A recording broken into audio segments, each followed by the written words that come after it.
งนาของอาพรที่บ้านโพนสีไข่เสียงไก่ฮ้อง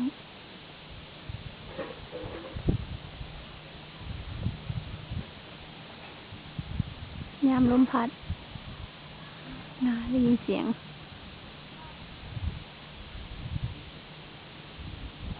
ลมพัด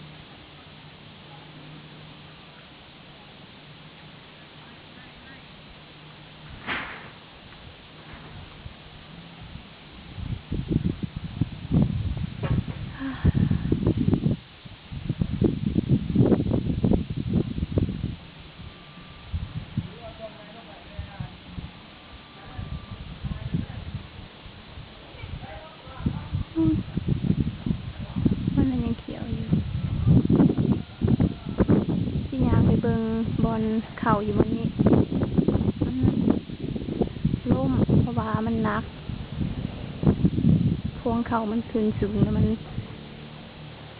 ได้เกี่ยวเสือแล้วมันก็เลยตึงจองให้ต้นมันล้ม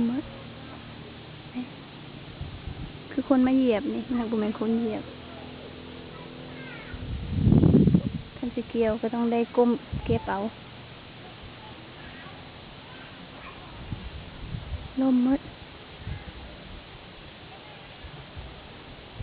เข้าสีเขียวงามสำนี้พอดีเห็ดอันข้าวเมาได้